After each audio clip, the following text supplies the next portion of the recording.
que na presente data foi procedido o julgamento do acusado Antônio Coimbra da Silva, devidamente já qualificado nos autos. O acusado foi pronunciado por ser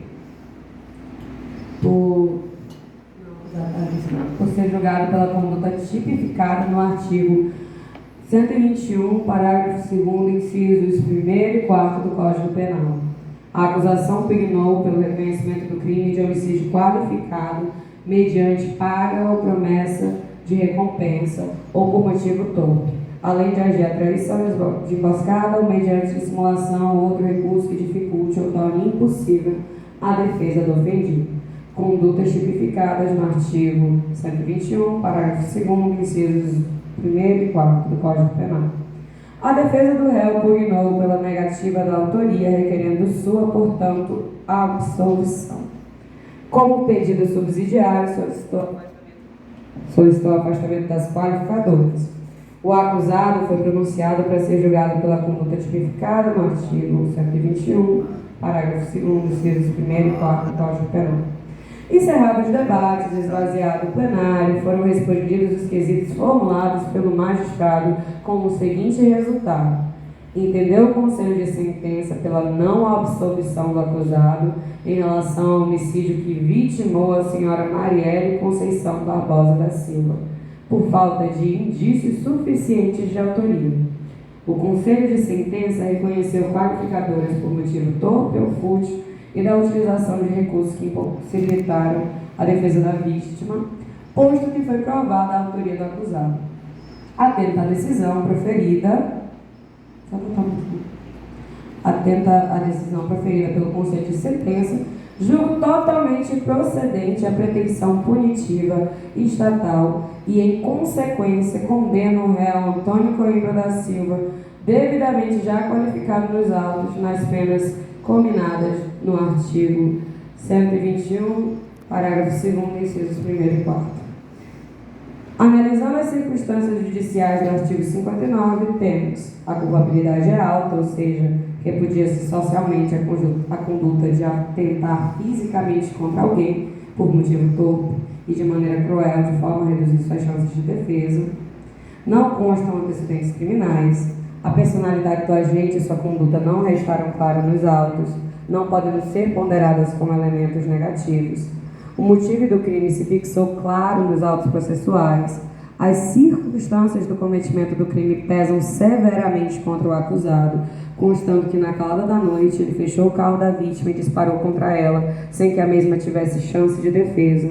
As consequências do crime são normais à natureza do delito. Não há provas de que a vítima teria contribuído para a ocorrência do crime. Diante das circunstâncias judiciais analisadas, fixo a pena base em 18 anos de reclusão. Justifico a fixação da pena base acima do mínimo legal, diante da existência de duas qualificadoras e das circunstâncias judiciais negativas, devendo ser severamente punida a pessoa que, por dinheiro, desfere disparos contra uma vítima com nenhuma condição de defesa. Não há atenuantes ou agravantes, não há diminuição de pena. Portanto, fixo a pena definitiva em 24 anos, 1 mês e 18 dias. Diante da quantidade da pena imposta pelas circunstâncias da ocorrência e pela conduta perpetrada, deve o réu iniciar o cumprimento da pena em regime fechado, em conformidade com o que dispõe o artigo 33, parágrafo 3º do Código Penal. Inaplicável a substituição da pena privativa de liberdade por restritiva de direitos, tendo em vista que o réu se enquadra nas situações das hipóteses proibitivas do artigo 44 do Código Penal, sendo a pena privativa de liberdade superior a 4 anos de reclusão e ter sido cometido o crime mediante violência, não sendo a substituição aludida suficiente, considerando as circunstâncias judiciais. Inaplicável também a suspensão condicional da referida pena por força do artigo 77, inciso 3º do Código Penal, considerando que o crime em tela possui pena privativa de liberdade e que o réu estava em liberdade condicionada, decreta a prisão preventiva do condenado, reforçando a necessidade de sua segregação cautelar diante da pena total fixada. E ainda, para resguardar a ordem pública, considerando a gravidade concreta do delito praticado, evidenciada pelas circunstâncias judiciais desfavoráveis que culminaram na elevada majoração da pena, bem como para a garantia da aplicação da lei penal, haja vista que logo após o cometimento do crime, o acusado tentou empreender fuga. Portanto, não conceda ao réu o direito de apelar em liberdade e, ato contínuo, mantenha a prisão preventiva do acusado. Despeça-se mandado de prisão. Com as disposições finais da sentença, com fulcro no artigo 804 do Código de Processo Penal e nos artigos 40, inciso 4 da Lei Estadual 8.328 de 2015, isenta o acusado do pagamento das custas processuais por ser aparentemente pobre dos termos da lei. Em decorrência, cumpram-se as seguintes determinações: publique-se, registre-se e intime-se. Dar ciência ao Ministério Público, dar ciência à defesa, intimar o réu, haver interposição de recurso, certificar a respeito da tempestividade, expedir a guia de execução provisória, encaminhá-la à vara da execução penal da comarca de Marabá e retornar conclusos.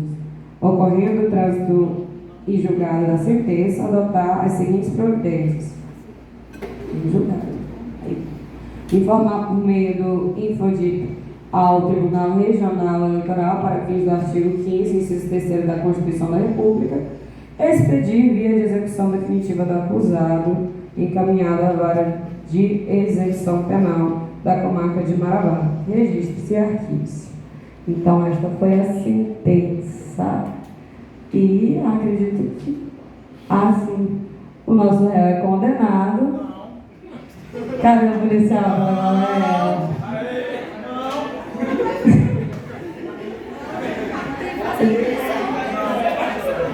E encerra a sessão do júri.